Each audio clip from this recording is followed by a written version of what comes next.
বাংলায় আর কোনো সরকারি চাকরির পরীক্ষা হবে না।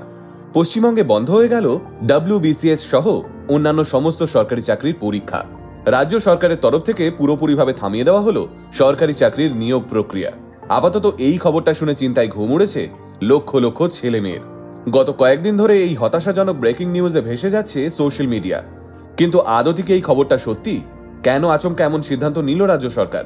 তাহলে কি সত্যি সত্যি আর সরকারি চাকরি পাবে না বাংলার ছেলেমেয়েরা? এই সমস্ত বিষয়টা আপনাদের বুঝিয়ে বলার জন্যই আলটিমেট মোটিভেশন টিম আজ হাজির হয়েছে নতুন একটা ভিডিও নিয়ে। ভিডিও শুরুতেই বলি, অযথা ভয় পাবেন না। হ্যাঁ, এটা ঠিক যে রাজ্য সরকার আপাতত WBCS সহ নতুন সরকারি চাকরির পরীক্ষা থামিয়ে রাখার সিদ্ধান্ত নিয়েছে। কিন্তু কেন তারা নতুন নিয়োগগুলোকে থামানোর সিদ্ধান্ত নিল সেইটা সবার আগে আপনাদের জানতে হবে। গত 22শে মে কলকাতা হাইকোর্টের তরফ থেকে একটা রায় প্রকাশ করা হয়, যেখানে 2010 সালের পর ইস্যু হওয়া সমস্ত ওবিসি সার্টিফিকেট বাতিল করে দেয় কলকাতা হাইকোর্ট।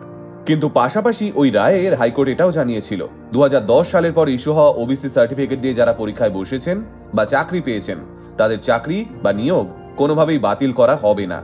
অর্থাৎ 22/5/2024 আগে যারা এই ওবিসি সার্টিফিকেটের সুবিধা নিয়েছেন তাদের কোনো রকম অসুবিধা হবে না।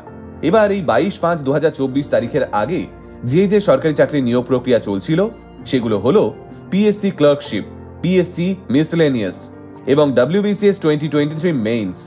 এবার এই তিনটে পরীক্ষার ফর্ম ফিল আপই যেহেতু 22/5/2024 আগে হয়েছে, তাই এই পরীক্ষাগুলো আটকে যাওয়ার কথা নয় এবং এই পরীক্ষায় যারা ওবিসি সার্টিফিকেট ব্যবহার করেছেন তাদেরও নিয়োগ বাতিল হওয়ার কথা নয়। অন্তত PSC এর তরফ থেকে ক্লার্কশিপ এবং মিসলেনিয়াস এই পরীক্ষা দুটোকে নিয়ে সেটাই দাবি করা হয়েছে। কিন্তু সমস্যার সৃষ্টি হবে পশ্চিমবঙ্গ সরকারের পরবর্তী চাকরির পরীক্ষাগুলোকে নিয়ে। সেগুলো কি কি? সেগুলো হলো প্রায় 13,000 ভ্যাকেন্সির ICDS সুপারভাইজারের পরীক্ষা, ইন্ডাস্ট্রিয়াল ডেভেলপমেন্ট অফিসারের পরীক্ষা এবং WBCS 2024 এর নোটিফিকেশন। এই পরীক্ষাগুলোই যারা ওবিসি সার্টিফিকেট নিয়ে অ্যাপ্লাই করার কথা ভাবছে 22/5/2024 ওই রায়ের পর সমস্যা হবে তাদের। এবার পশ্চিমবঙ্গ সরকার হাইকোর্টের এই রায়কে কোনোভাবেই মান্যতা দেয়নি, তাই তারা সিদ্ধান্ত নিয়েছে সুপ্রিম কোর্টে এই রায়ের বিরুদ্ধে আবেদন করার।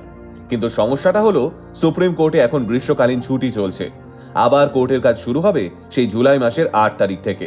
তাই আপাতত 8ই জুলাই অবধি কোনোভাবেই নতুন কোনো সরকারি চাকরির বিজ্ঞপ্তি প্রকাশ করবে না রাজ্য সরকার।